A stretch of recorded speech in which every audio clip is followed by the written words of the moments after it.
Alright, welcome. If you're new to the channel, my name is Elliott, and you're watching Rickety Ski Reviews. Today, we're finally talking about the Elan Ripstick 96 Black Edition. I know this is a very heavily requested ski. I went out, I spent my own money and demoed the ski so I could give you guys my review. And I can see why so many people like it. There's a lot to like about the Ripstick.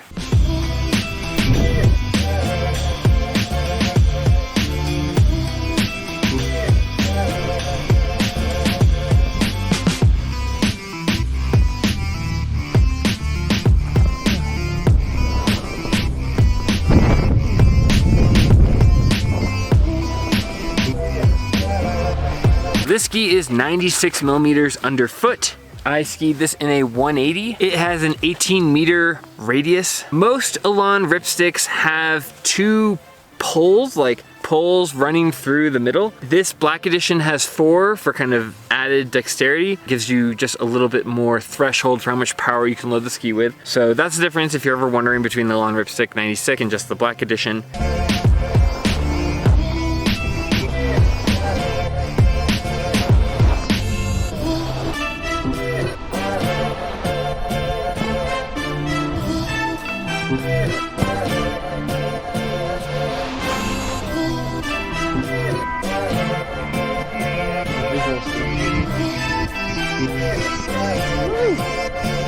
And time to get out.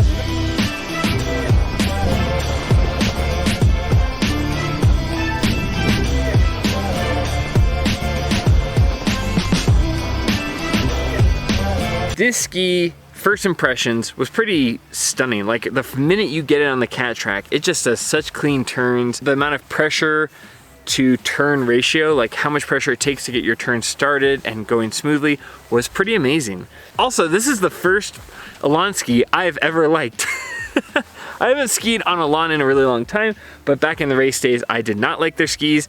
Back even as far as like 2016, 2017, I skied their Amphibio series and really did not like it. So this is the first time I've really been on a ski that I thought was good from Elan, and boy, we are really living in the golden age of skis because these were pretty awesome. Like I've said before, I go into every review with kind of a fresh face and a fresh mindset, and I was really impressed with these Elan Ripsticks.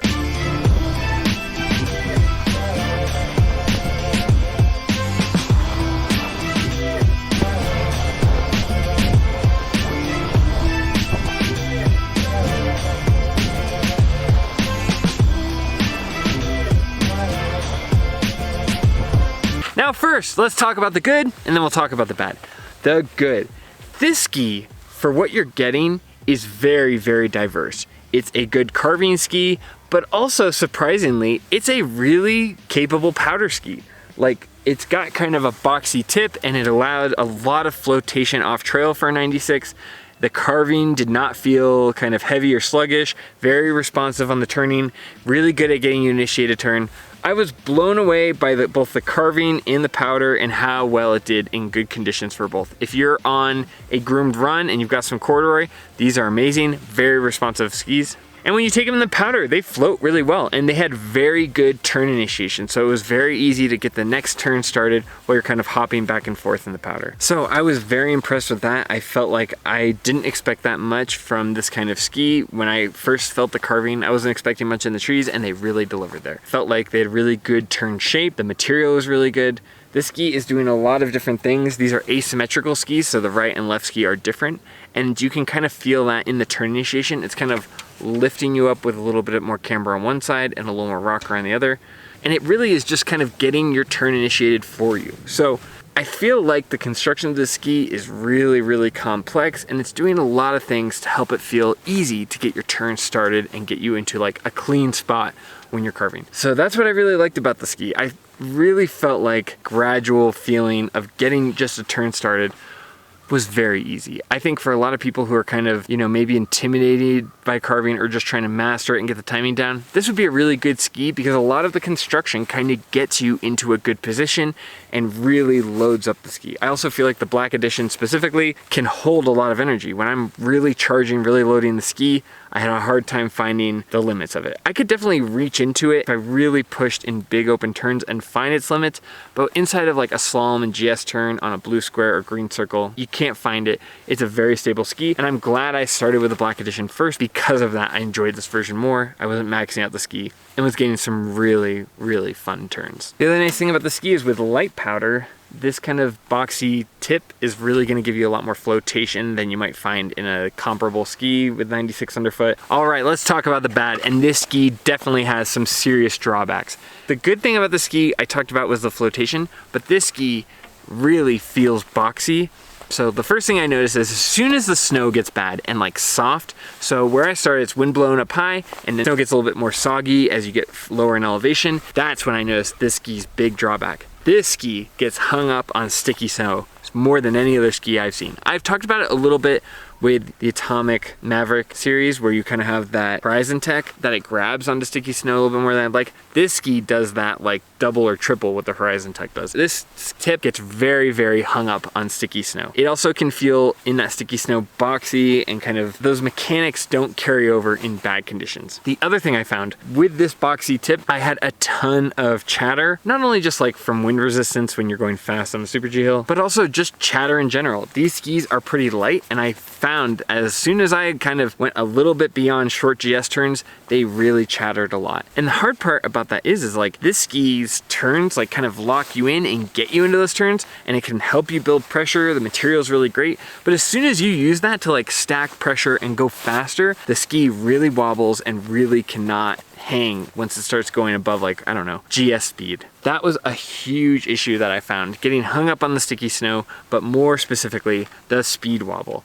I also found as soon as the conditions got bad or at all solid, these skis are so kind of soft in the tips that they really chatter a lot. And I found just like it to be really frustrating being able to load up energy, get my turns going, start building up momentum, and then really have to kind of wash it away because these skis really cannot handle high speeds well. They chattered so much, I kind of became concerned after a certain point. Kind of similar to the Mirror's Core where it has a speed limit and once you reach it, the ski lets you know. For some people, that's not gonna be a big deal. For some people, they wanna stay on that green circle, blue square kind of run.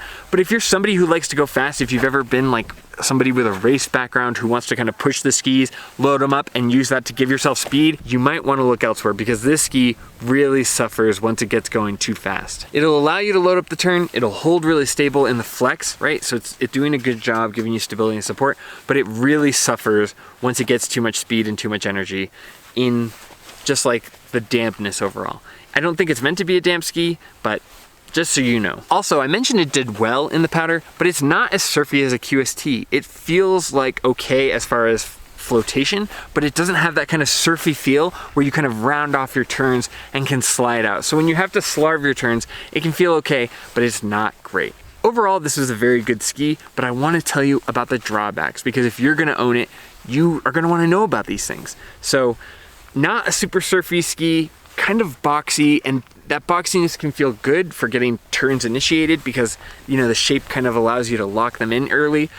But when you get going, when you get momentum, when you get pressure, and when you build up speed, this ski has a top speed, and I found it very, very quickly. Just so you know, just so you're aware of the downsides of the ski. Now, who is this ski for? I think this ski is for somebody who really likes a clean turn, who doesn't want to wait for the turn to initiate, who wants kind of an on-demand, quick and clean turn.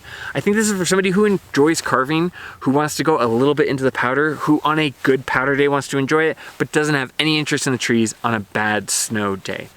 So, you know, if you're somebody who wants a quick, clean turn and you're gonna stay on pretty slow speed trails, this is an awesome ski. I think for a lot of people, honestly, there are people out there where this is like an easy recommendation, 9 or above. But that's for them. I think for me and for people who like to go really fast and who like to kind of enjoy building up pressure and accelerating, I think this ski can be really frustrating at times. Now let's talk price and value. This ski retails at $900. It's definitely in the pricier category. I would say though that if you're somebody who wants carving and powder, you are getting a lot of value out of the ski.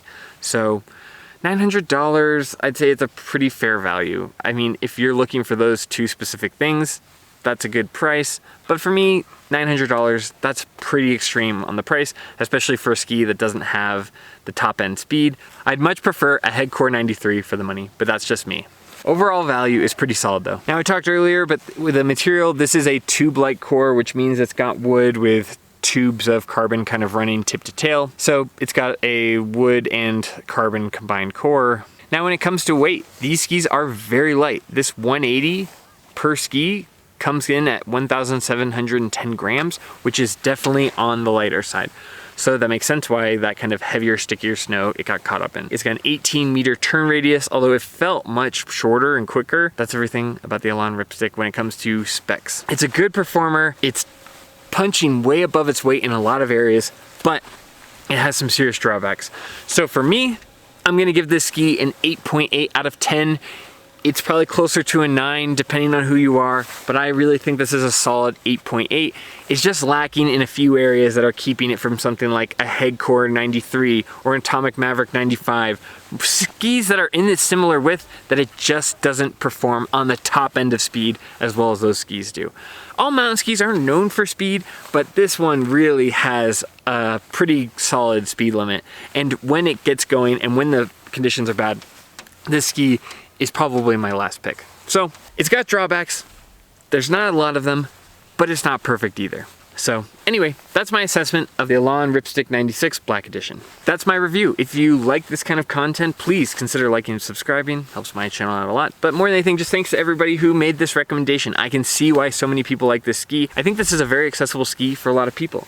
So I can see kind of its mass appeal. For people who like a solid platform so they can build up speed and go fast, you might find the ski a little on the limiting side, but I think for a lot of people, there is a lot to like about this Elan Ripstick 96 Black Edition. Anyway, as always, thank you so much for watching. If you want to support the channel, we have memberships down below. I will also put an affiliate link where you can buy these skis just so it's convenient for you. You know, that kind of stuff supports me because I do pay for these demos and it does, you know, kind of eat up any ad revenue I make. But anyway, more than anything, just thank you for taking the time to watch. I really appreciate it. I wouldn't be here without you guys watching, so thank you. And as always, I'll see you in the next one.